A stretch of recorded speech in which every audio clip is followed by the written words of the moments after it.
What's up, guys? So this is probably the last video of this particular series on the Get Less Fat Challenge. It's July 29th. Had some pretty decent success, I would say, given the level of dedication that I put to this thing. This is going to be kind of a little bit of a longer video. I'm going to give some of my takeaways, some of my personal revelations that I've come up with as far as my understanding and my new perspective in life as far as being a 38-year-old and having the level of responsibility that I have, both with my role at work and my role as a husband and a father. And I think that some of that preconceived notion is probably a little bit of BS, but it does weigh in until you get through that. As far as how much life actually interrupts you from doing what you want to do with your personal goals. But we'll get into that in a second. I wanted to talk a little bit about some of my challenges that I incurred and kind of what I learned from that, and then some of my just the exposure here. That's better. Some of my lessons learned, and then go back over some of the overall experience and what my success was and what we want to do, what I want to do from here, based on some of the feedback I've gotten both in person and on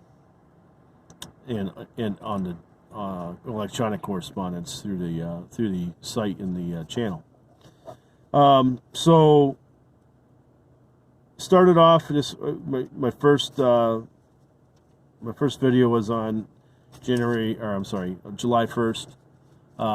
So we're on July 29th, and this is, I said 30 days, but really, to have a sprint for tomorrow, I just don't think that it's really going to do anything extra. And I really didn't want to wait an extra day to do this update and kind of move forward.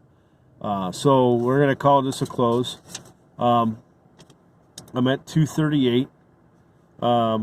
If I am correct, I started off at 250 by what I have here as far as in my journal here for the project. So 250 to 238, that's not bad. 12 pounds in 30 days.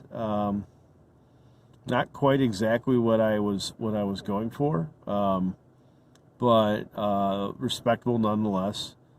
Had I hit 20 pounds, that'd be pretty sweet. It's kind of more what I was thinking. But given the calorie count that I was kind of striving for, and the level of activity that I was actually doing, and then some of the screw-up days that I incurred. We had a 4th of July holiday. I had a kind of a rough week for my last video that I told you about maybe 2 weeks ago, where I kind of got off track. 12 pounds probably isn't that bad. And anything is better than nothing. Previous times where I've committed to try to do this for myself, I kind of got into a so what mode, and then ended up nowhere, and it'd still be at 250. So not too bad. So let's cover some of the challenges. So challenge number one was keeping consistent and accurate diet. This is mainly due to the level of dedication that I put in this thing. If you go back and you watch, or if you have already watched and you remember, I wasn't really putting a whole lot of effort into meal planning and meal prepping. That played a big deal into it, because if you get sidetracked and you're only relying on what you have already purchased as far as a ready-to-make meal, then that ends up being a little bit of a downer because now you're relying on going out to eat or purchasing a salad or to go or something of that nature. And while that's good because you can immediately understand what you're taking in, it's not really accurate and healthy, and it's hard. It ends up harder to stay on track that way. So I think consistent and accurate, going back through this, I would definitely suggest and recommend, both for myself and anybody viewing this, that you really do sit down and plan it out. I think it'd be more successful that way versus just kind of winging it and having a couple ideas what you want to do. You end up kind of burning out. Second, lack of food prep / eating on the go. So kind of ties in with the last thing. If you're not sitting down and spending a little bit of time to food prep, and you're just always on the go, then you're kind of going to get a lot of garbage. The meal replacement shake that I started out with was Soylent. I'll get into that in a second. End up moving to the MRE product. That's an excellent product. It definitely got me on the right track, but that ends up having to be a component versus when I started off. I thought, okay, man, I'm just going to go do this kind of twice a day liquid diet or meal replacement. It ends up being a lot of burnout. So lack of meal prep, lack of actual planning there for a menu, eating on the go, limited choices, that definitely gets you into kind of like a burnout mode. And I think really contributed to the kind of the fall off the bus phase in week 3 there. And then getting into that, how to using some mechanisms or having some fail-safe mechanisms built in to your plan on how you're going to deal with your non-traditional day. So a traditional day being you get up, you go to work, you have a kind of a scheduled lunch or a lunchtime available to you that's normal to your normal routine. The Groundhog Day stuff, where you wake up, chew and swallow and repeat. The non-traditional stuff was what throws you off. You go to a party, you go to, a baseball event, or you go to a football game with your buddies and you're drinking beer and the calories start adding up. You go to your in-laws or you go out with the wife to go do something, or significant other, if whatever it means. You have to be able to have a kind of a mechanism to know when enough is, so you're not pouring the calories in, you're not working against yourself that day. Now, what I used to do, what I still do, what I have done, and what I'm trying to get away from and make a point here is that, that's my cheat day. Yep, had a cheat day. How many cheat days are you going to add up? How many are you going to allow yourself? You got to think about that, because if you're saying like, hey, you know what, my routine is always that Friday is my cheat day, because the missus or the significant other is going to want to go out. Then make that your cheat day. Do it. Don't really don't count that. If you're eating clean the majority of that day, and then you go out and you're having some loaded potato skins and drinking some beer or wine or whatever it is, you're adding some calories in that you really can't accommodate for, and you want to just let loosen the proverbial tie up and out and have some fun. Okay, cool. That's your cheat day. But don't fall in the trap of saying, well, yeah, I guess it's a cheat day. No, that's falling off the bus. So how to deal with those things, you got to have those mechanisms, kind of know ahead of time that that's what's going to happen. One of the things that I was thinking about is like, okay, that's where the meal replacement shakes come in. You load up on that, you're already full. Okay, I'm not going to eat that much because I've already eaten. Or, discreetly, if it's a 4th of July day or something like that, well, that's probably a cheat day, but around that, like, hey, if that's a Tuesday, you're not going to be able to make Friday your cheat day. Nope, had one, that's it, commit to it. Another thing following that, the keeping the cheat days from turning into a permanent habit. This is where I really failed in the past and started to fail this time was, okay, yeah, I'm just really hungry. I'm going to have a cheat day, or I'm going to cheat a little bit. Who cares? The majority of it is. That ends up building into, hey, you just eat like an asshole. So, you got to really be disciplined about that. Because this whole game is about making sure that you're in a calorie deficient environment with your body. Whether or not you're concentrating your macronutrients or just calories alone, hopefully you're eating cleanly.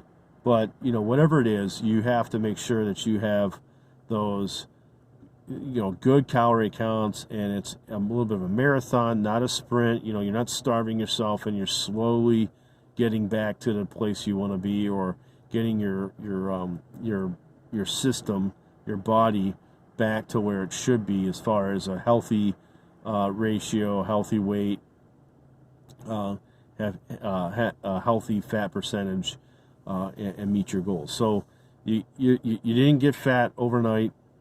You're not going to get unfat overnight. Less Fat Challenge is about the marathon, not the sprint. So, but one of the things that I did run into was, okay, diet alone had an immediate impact. Okay, it was a huge change for me to go from probably a 4,000 to 5,000 calorie diet to, a sub 2,000 calorie diet. I immediately started dropping weight. I kind of go into this in the beginning videos, but right away I was at 248. It's a 2-pound loss. And then at, let's see, 4 days later, I was at, so this would have been 5 days into the challenge, I was at 244. 6 days after that, 242. That's where I started to plateau. Okay, so now from there, I've only gone, I've gone a couple extra weeks, and I'm only 4 pounds lighter. So part of that is the fall off the bus thing, but again, my body started to adapt. So, dealing with the plateau, knowing that you're probably going to hit a plateau as your body starts to adjust, you're not going to see that heavy downslope. It's going to start to graduate itself out. How do you deal with that? You might look up a method to do with that. I don't know if discontinuing the diet and then coming back down would be a good thing to do. I think that's where cheat days kind of come in, that both kind of encourage you to have a little bit of a break from a rigid diet. Maybe it'll keep your body more on the surprise than the dealing with it type thing. For me, it's about adding in exercise and being super disciplined about keeping that calorie count where I want it. So as I advanced through this thing, I had to start adding in exercise to make that come down. Now, that's also a shock to the system, because now my body's like, oh, you're exercising. I don't know how to do that right, really efficiently. So I'm starting to crash in the weight again.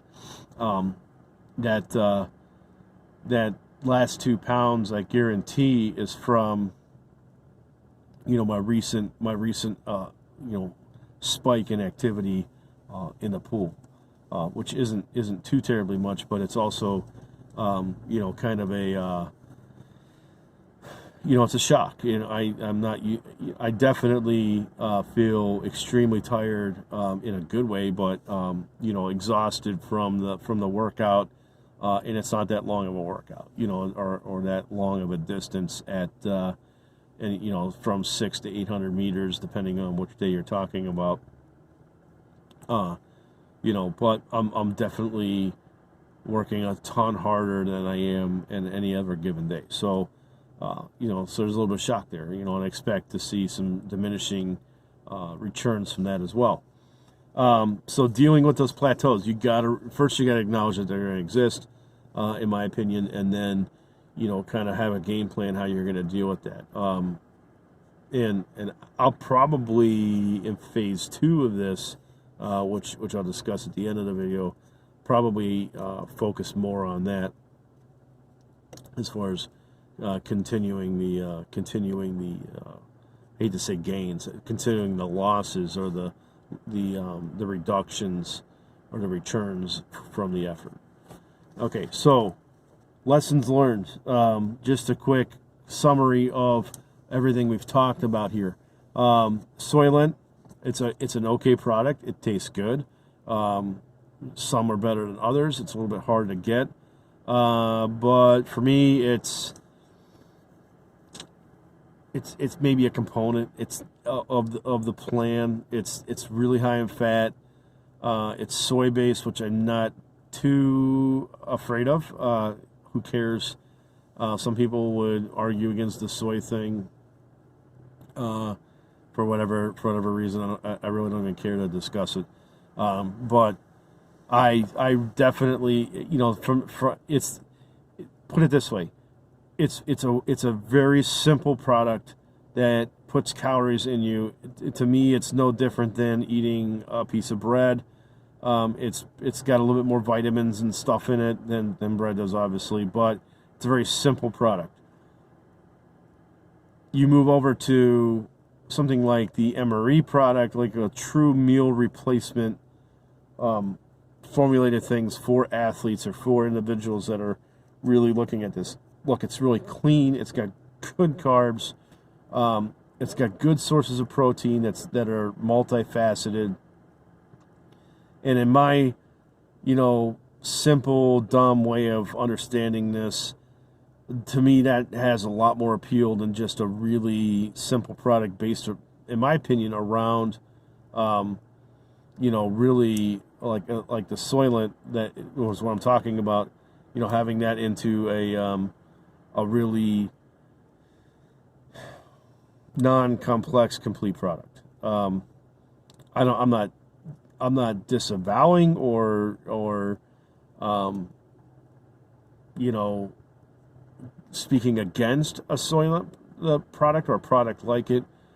I think it has its place. I just don't know that I personally could sustain myself on that if I didn't have to. Okay, so that's all I'll say about that. I just think that it's not as clean as I'd like it, and it's not as satisfying as I'd like it, and it's not the silver bullet. It may be for somebody else, not for me. I need more variety, more stuff. Okay. Already said enough about it. The MRE product from Redcom 1, excellent product. I would say that the variety there, you kind of get burned out on one flavor. It's like, ugh, I'm eating this again. That contributes a little bit to some of the burnout on the diet plan. I think that also has. It's a really great tasting thing. Maybe I buy two, switch them up, two different flavors. I think. Get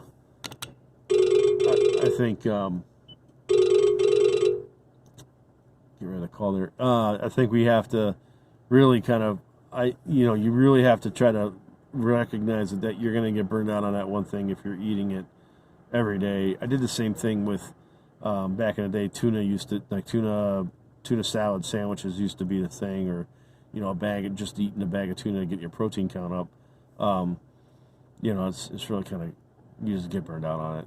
So variety is the key. I would say so here the new menu for fast foods, at least in Ohio, they're showing you the calorie counts. That's a really great, it's really great to look at, because you can, if you are in a situation where you have to, kind of blast through this, then, like say you were in a hurry, you didn't pack a lunch, so you have to make a run to Wendy's. Okay, so I don't know if this applies anywhere else, but what's really great about where I'm at is it's like, okay, here's a salad, it's 500 calories.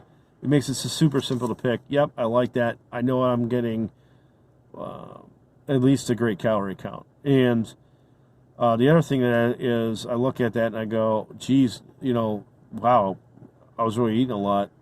Kind of a reality check there. So, so you can, the nice thing about that, I mean, the old adage used to be like, hey, if you have to go eat fast food, at least get the chicken sandwich. Which chicken sandwich? There's a lot of them. If you're getting bacon, avocado, home style, deep fried, deluxe, whatever. If you're getting that, then chances are it's going to be really high in the calorie count. And that goes without saying. I mean, I guess you can make an educated guess, but to me, it just really helps me like make a choice where I'm like, yeah, that sounds good, but so does the home style chicken at 450 calories, and I'll just have that. I don't have to guess. I don't have to fuss. I don't have to wonder. It just helps me go, nope, yep, okay. So, it helps me mix it up too. Like, okay, hey, as I mentioned, I had a lot of different instances where I wasn't that disciplined about meal prep. So, pretty much the whole goddamn time. So, but anyway, it to me, you gotta, if you're using it as a backup, it just really helps to have that variety and help me pick that. So, so the other thing, the biggest thing that I could probably say here is, man, you're gonna start this, you're gonna be hungry. So what? You're gonna be hungry. Push through the hunger with facts. I have had X amount of calories today. Find a low I need to find a low calorie thing to get me through this hunger strike. And when I don't mean like you're striking with hunger, but like, wow, I'm really hungry. I gotta move. I gotta get something. Drink some water. Fill your stomach up. Have some celery, whatever it is. Find a low calorie snack. Plan a low calorie snack. Kind of understand when you get hungry too, because your body's gonna be like, whoa, I'm hungry now. For me, it hits every time at about 2:30, 3 o'clock. So, understanding that is really key. I already mentioned this, but exercise is a must for continued improvement. That's me. That was one of my lessons learned. I kind of covered that. I don't want to beat that up. But going back, just want to take one quick step back. So those facts that I was just talking about when you're getting those hunger strikes, know what your calorie goal is and where you stand for that day with it.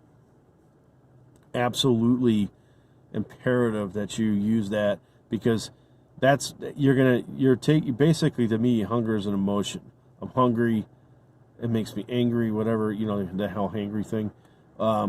Knowing, okay, hey, this is where I stand. This is the logic behind it. Now, I don't know. Maybe your logic is you just don't want to be fat anymore, or maybe your logic is, whatever your motivation piece is. For me, logic, knowing the numbers, I'm a numbers guy, knowing that helps. So find whatever it is that helps, but use facts to break through the emotion. And then, I talked a little bit about breaking up those meal replacements, but it doesn't have to be just a shake or two, but that's where to me, the menu of this is really the most important thing. Okay, I know I can break this up into these things, and over time, and this is how I started out the last time. At first I started, I remember going to McDonald's and ordering a salad. Okay, yep, I'm eating good now, right? I got a salad in me. Okay, I'm gonna lose weight, right? And then the realization set in that this doesn't happen quickly, and I really don't know of a way to lose 30 pounds in 2 weeks, unless you're so morbidly obese and so big, and you're so inactive that you're just going to expend so much energy, and the reduction is so great that happens. I've done this twice now, where I kind of got really out of shape, and I brought myself back. I'm in the middle of round 2 on that. I don't know any replacement for just grinding it out and getting it done. But what I mean, I don't think that you have that you really have a choice, but to have structure. Otherwise, you're gonna fall off the rails. I know when I first started this series, I said, hey, I'm just going to kind of dabble into this, but the realization became the same really quickly, from my same experience 20 years ago, where, okay, yep, jumping in, okay, no, you got to get scientific about this. And, I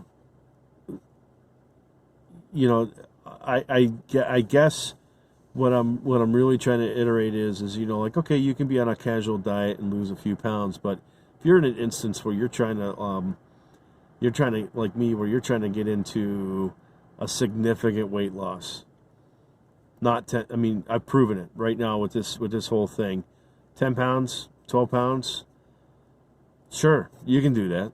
Okay, if that's your goal, you want to lose 10 pounds, you probably really don't have a problem. Let's just be honest, okay? If you're out there and you're like, well, I'm 160, I'd really like to get to 150, and that's going to make you happy. I mean, if that's your goal, that's your goal. But I'm talking about significant life-changing events where, at this point in time, I started off at 250. I'm trying to get to 200 or even 175.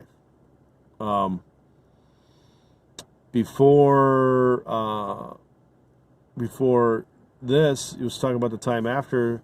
I started at 212 and got down to 175. And 175 for me was a really fit weight. And if you look at all the data, then that's really what I should be at.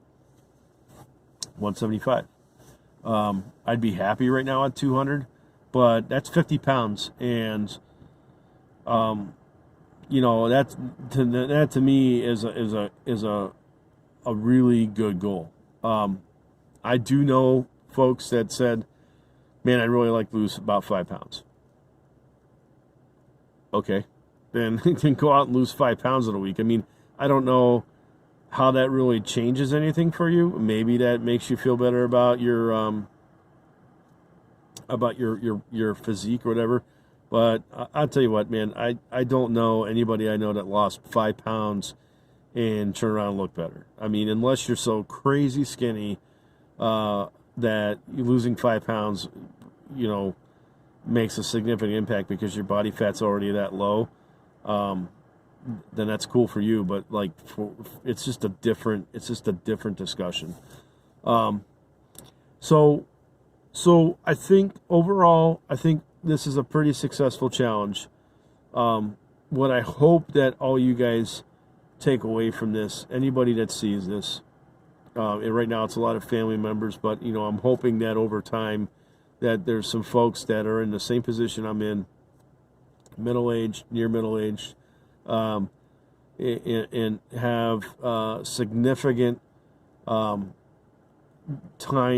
constraints and dedications that they've committed to, where you're not going to be able to just take 3 months and commit to working out twice a day, and become a gym rat and this and that. That may be where I end up, but it's not where I'm at right now. But I think that the proof is that immediately you can make some changes. And then where you go from there is really up to you, and where you need to be will help you determine what that needs to be.